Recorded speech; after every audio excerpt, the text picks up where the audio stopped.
Et un mec qui vient à 9 heures, à l'aise, avec un grand sourire jusqu'aux oreilles. Bonjour chef. Qu'est-ce que tu crois que le chef va te dire? À l'aise? Il va dire à monsieur Toto, passez au bureau 2 minutes. Parce que tu es un vrai Toto là. Quelqu'un qui sait qu'il doit commencer à 8 heures, il vient à 9 heures, c'est un hebel. Là, c'est un fou. Passez au bureau. Passe au bureau. Tu vas passer au bureau. Qu'est-ce qu'il va te dire la première fois? Monsieur, c'est pas le parc ici, c'est pas le zoo, c'est pas le magasin. Moi, vous l'imaginez comme vous voulez, non, c'est une société. Tu commences à 8 heures. Ça, c'est s'il est gentil. Et puis, dans la loi, il faut des avertissements écrits. Deuxième fois, tu viens de nouveau à 8h30. Il va te dire, ah, mashallah alayk. Âgé, il va t'envoyer une lettre recommandée. Et puis à la fin, qu'est-ce qu'il te dit? Au revoir. Regardez la clémence d'Allah subhanahu wa ta'ala par rapport à ceux qui renient, ceux qui nient Allah subhanahu wa ta'ala sur terre. Même comme ça, tu pries pas et il te donne encore tes petits yeux là avec lesquels tu vois. Ton petit cerveau là, 2 francs avec lequel tu te crois hyper intelligent.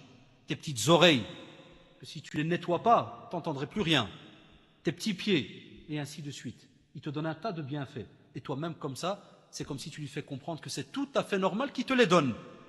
Et chaque matin, tu te lèves, tu n'as pas besoin de remercier qui que ce soit. Chaque soir, tu te couches, tu n'as pas besoin de remercier qui que ce soit. Parce que, masha'Allah, tu es l'homme ou la femme choisi par le Seigneur sur terre. Tranquille. Tu es le seul qui est ma'soum, infaillible, et tu es le seul qui est, entre guillemets, vraiment, il ne t'est rien demandé. Aucun devoir. Bon, là, on devrait te rencontrer. On devrait voir cette révélation que tu as reçue. Comment tu l'as eue. Chez nous, l'islam, ça va très très vite. On sait que la révélation s'est arrêtée. Le prophète sallam est mort, la révélation s'arrête. Stop. Mais toi, mashallah alik, tu reçois encore des révélations. Tu n'as pas besoin de prière. On te dit attention. C'est pour ça qu'on a remarqué alors qu'il y a, wal'ayadu billah, autour de nous, certaines personnes, subhanallah, la yarka' wa la yasjud. Et ça, c'est, dans notre religion, c'est comme un animal, on te dit. Tu ne rapportes rien.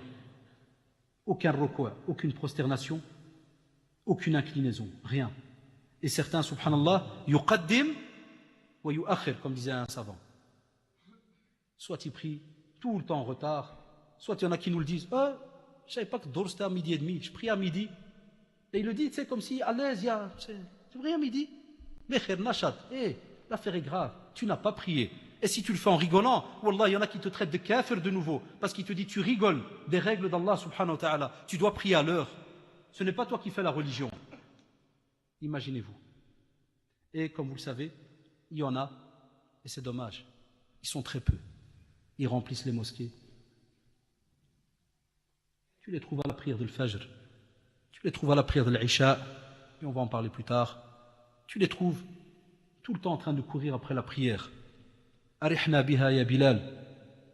C'est ce que le prophète sallam demandait. Ça l'apaisait. C'était quelque chose d'important.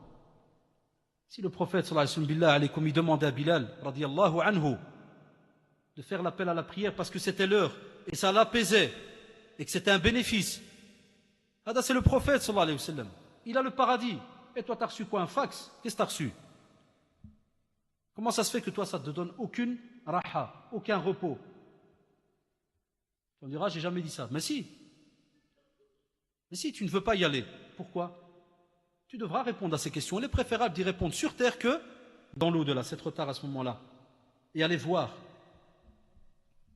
Quand j'ai entendu aussi un des chers qui disait que des millions de musulmans ont comme étiquette munafiq, hypocrite. Wallah, quand je préparais ce cours, j'étais des fois gêné. Je dis, al-hafidullah, wallah, il a fait. Je dis, oui. J'entendais certains chers, des fois j'arrêtais, je mettais pause.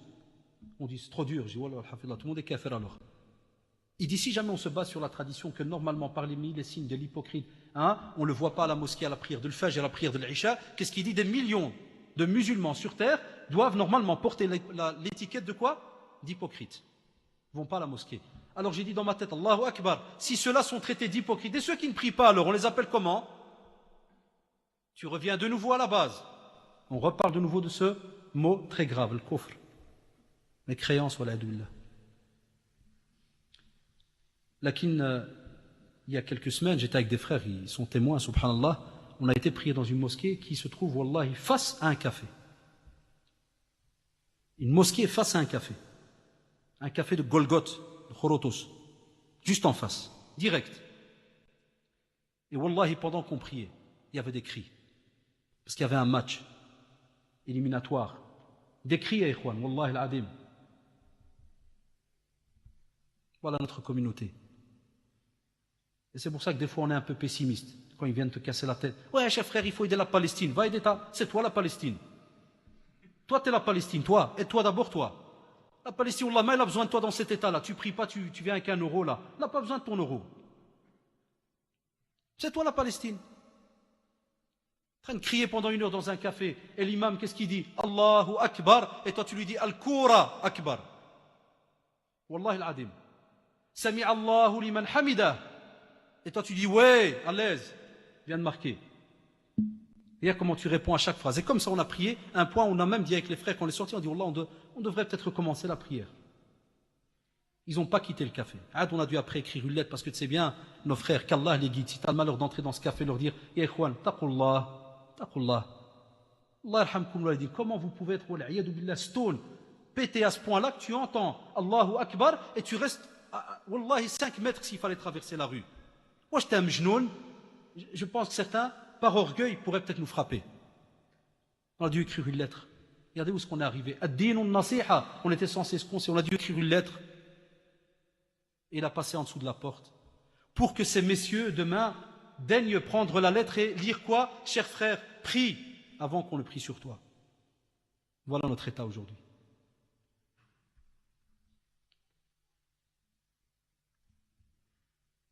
Et pourquoi est-ce que j'ai dit que c'est la honte qui est déposée sur notre communauté? Vous comprenez pourquoi? C'est parce que bima kasabat aydikum. Quand on est des fois dans la communauté, comme dit Allah subhanahu wa ta'ala, lorsque on est touché par quelque chose, c'est wallahi parce que nos mains ont provoqué cela. Alors la honte, wallahi al-adim, la honte, vous savez pourquoi? Prenez le cas, dans le hadith aussi très connu, où Allah subhanahu wa ta'ala descend au premier ciel, dernier tiers de la nuit. Il attend qui? Il attend qui, billah alaykum? Il attend le musulman, la musulmane, qui est censé l'invoquer, l'interpeller. Parce qu'il dit, invoquez-moi, je vous donne. T'es où? Abonné absent. Là, qui n'en est tellement des fois des shmat, que si je te dis demain, le CA, à 5 heures du matin, il vend tout à 1 euro, moi je vais 3 jours avant. 3 jours avant, je vais. Et j'ameute toute la famille. Chacun y tient un coin de la rue. Tu passes, je pète les jambes. Personne ne dépasse. On en a déjà parlé. Les clés du paradis, vous vous rappelez? Et naam. Qui nous rendez-vous qu'Allah subhanahu wa ta'ala t'y attend là, il n'y a personne. Et puis on vient nous dire, ah, ça ne va pas. Comment tu veux? On vous dit que, subhanallah, un homme pieux, un jour était assis, et un homme vient chez lui se plaindre. Et il va se plaindre de quoi? Il va se plaindre, subhanallah, de l'augmentation des prix des denrées alimentaires. Il va dire, Wallah, ya cheikh, regarde, le sucre a augmenté, la farine a augmenté. Qu'est-ce qu'il va lui dire? Wallahi ma ubali. Écoutez-moi bien. Law anna habbat al-sha'ir bi dinar. Et un dinar, c'était déjà cher. Il lui dit, Wallahi, c'est comme s'il va dire, moi je m'en fous. Si jamais la farine, ça coûte 1 dinar, qu'est-ce qu'il lui dit? Alayya, ce que je suis obligé de faire, c'est quoi? Parce qu'il parle en tant que croyant. Il dit, Alayya an a'budahu kama amarani wa alayhi an yarzuqani kama ahadani. Très belle phrase que le cheikh y rapporte, très très belle. Il dit, Wallahi, même si les biens y montent, les loyers sont chers, tout le monde court vers le riba et compagnie, pas de nourriture, on va vers le haram, et on rentre n'importe quoi. Il dit, Wallahi la ubali, abadan, c'est pas un problème. Moi, tout ce que je sais, quand Allah subhanahu wa ta'ala m'a mis sur cette terre, Wallahi, ma vie ne dépend pas de toi. Même toi le patron, Wallah, ma vie, elle dépend de toi. Mon rizq et le tien dépend de qui? D'Allah subhanahu wa ta'ala. Ni des allocations, ni de quoi que ce soit. Et à ce moment-là, qu'est-ce qu'il dit? Allah subhanahu wa ta'ala, en me mettant sur terre, il m'a demandé une chose. La uridu minkum min rizqin wa la uridu an zid yut'imun. Allah subhanahu wa ta'ala te demande rien, ni que tu donnes quelque chose, ni que tu... Rien du tout. Il te demande seulement wa ma khalaqtul jinna wal insa illa liya'budun. Stop, c'est tout ce qu'on te demande. Al-ibada, l'adoration. C'est pour cela qu'il t'a créé. Point à la ligne. Et à ce moment-là, s'il t'a créé pour cela, wallahi, c'est lui alors qui a donné sa parole. Qui est Razzaq? Allah subhanahu wa ta'ala. C'est Allah subhanahu wa ta'ala qui est Razzaq. Donc il lui a dit, Wallah, ici c'est Allah subhanahu wa ta'ala qui a voulu que la farine augmente, il n'y a pas de problème. Tant que je serai sur terre et qu'il a déterminé que je serai encore sur terre, je ne mangerai que ce qu'il m'a déterminé. Point à la ligne, c'est tout. Non. Dès que ça ne va pas, qu'est-ce qu'on fait? On arrête de nouveau la prière. Et aussi, il rapporte aussi, il dit que les compagnons étaient assis avec le prophète sallallahu alayhi wa sallam. Et va rentrer en arabe. Et il va venir et il va dire Aïna huwa Abdul Muttalib Ibn Abdul Muttalib plutôt. Il va lui dire où est-ce qu'il est? Ibn Abdul Muttalib. Il parlait du prophète sallallahu alayhi wa sallam. Parce qu'il est Muhammad Ibn Abdullah Ibn Abdul Muttalib. Il va dire où est-ce qu'il est? Et à ce moment-là, قلنا ذلك الأبيض الأمهر, parce que le prophète sallallahu alayhi wa sallam avait un peu de rosée, de rougeur sur son visage. Sallallahu alayhi wa sallam. Wala siyama, écoutez certains discours en arabe et autres qui vous parlent de la description du prophète sallallahu alayhi wa sallam. Chose que nos jeunes, wallahi, ils connaissent. Mais si je te dis que Michael Jordan, il a 1m30, tu vas rigoler à la seconde. Eh ouais, il a 1m30. Quel Michael Jordan tu parles? Parce que lui, il connaît tous les sanad. Tous les rijal, ils connaissent. Ah, naam, là, il va te dire, quel Michael Jordan tu parles? Du quartier, t'as raison, 1m30. Mais de la NBA, 2m10. Ça, il le connaît. Ah oui, il dort avec tout le temps, je ne sais pas ce qu'il fait avec. Il le connaît, il vit avec. Mais le prophète, sallallahu alayhi wa sallam, lui dit quelle couleur? Allahu a'lam. Quelle taille? Allahu a'lam. Et ainsi de suite. Qu'est-ce qu'il va lui dire alors? Subhanallah, l'arabe, regardez les tournures. Il va lui dire Yabna Abdul Muttalib. Il va lui dire Inni sa'iluka wa mushaddidun alayka as-su'al. C'est-à-dire, je vais te poser une question. Et je vais vraiment être un peu serré dans la question. Je vais être un peu dur dans la question. Il va lui dire, donc, il va lui poser certaines questions, mais comme on dit en arabe, mushaddidun alayka as-su'al, ça veut dire je vais être un peu sec, un peu dur. Qu'est-ce qu'il va faire le prophète sallallahu alayhi wa sallam? Le narrateur, il dit, Kana sallallahu alayhi wa sallam muttaki'an fajalas. Parce que le prophète sallallahu alayhi wa sallam, il était un peu accoudé comme ça. Et dès qu'il a entendu l'autre lui dire, mushaddidun alayka as-su'al, je vais un peu serré, c'est assis sallallahu alayhi wa sallam. L'affaire est grave. Qu'est-ce qu'il va demander? Chez nous, si jamais un il vient, il te fait ça, c'est pour te dire quoi après? T'as pas 1 euro. Des fois il vient, ouais mon frère, Allah, je vais te casser, mais je vais te dire, je vais te casser le moral, tout. T'as pas 1 euro. Il va pas venir chez toi comme maintenant. Akhi, Wallah, ça ne va pas, je suis cassé. Wallah, je vais peut-être te casser le moral, j'ai arrêté la prière. Aide-moi. Là. Rares sont ceux qui le font. Alors qu'on est normalement la communauté de la fraternité. Donc tu es censé l'aider pour la prière. Mais bon, qu'est-ce qu'il va lui dire? Il va lui dire Allah. Il va lui dire Man illadhi basat al-ard. Il va lui dire Allah.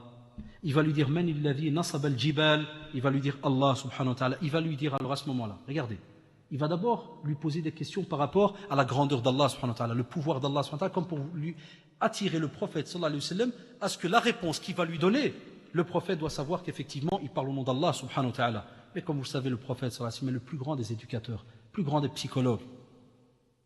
Il va bien lui répondre, tip top, Allah, c'est pas moi le prophète, non, c'est Allah subhanahu wa ta'ala. Puis il va lui dire أسألك بالذي رفع السماء وبسط الأرض ونصب الجبال الله أرسلك إلينا رسولا. Au nom de celui qui est Allah subhanahu wa ta'ala, qui a justement, donc comme vous le savez, élevé donc le ciel, رفع السماء, qui a fait que la terre est une surface bien plane et qui a fait que les montagnes sont bien ancrées sur terre. Est-ce que c'est lui qui t'a envoyé comme prophète? Question très simple. Que faisaient souvent les Arabes? Il va dire Naam. Et on va vous dire, subhanallah, فَحْمَرَّ وَجْهَ الرَّسُولِ صلى الله عليه وسلم وَقَالَ اللَّهُمَّ نَعَمْ. حْمَرَّ وَجْهَ الرَّسُولِ صلى الله عليه وسلم. Imaginez-vous. Billah, comme s'il fallait s'imaginer la scène. Le prophète sallallahu alayhi wa sallam et l'autre qui est en face, là, comme si qui fait l'enquêteur, là. Mais il sent que l'affaire, elle est lourde. Ce qu'il veut entendre de lui, c'est toi donc, qui a été envoyé par Allah subhanahu wa ta'ala. Allah subhanahu wa ta'ala t'a envoyé. Qu'est-ce qu'il va lui demander après? قال أسألك بالذي رفع وبسط ونصب وأرسلك إلينا رسولا الله أمرك أن تأمرنا بخمس صلوات. Ah, voilà la question. Vous pensez que la réponse est quoi? Parce qu'il va même rajouter ces fameux salawat, bil-layli wal-nahar, jour et la nuit. Vous croyez que le prophète sallallahu alayhi wa sallam lui a dit non, c'est pas obligé, cher frère, calme-toi, calme, je crois que tu allais me dire quelque chose de spécial, calme, non, abadan. Qu'est-ce qu'il va lui dire? Allahumma na'am, parce que dès qu'on dit Allahumma na'am, ça veut dire il n'y a rien à discuter. Et la tradition est encore plus longue. Et ceux qui sont arabophones, ils peuvent la retrouver dans la conférence qui s'appelle As-Salatu Tashtaki.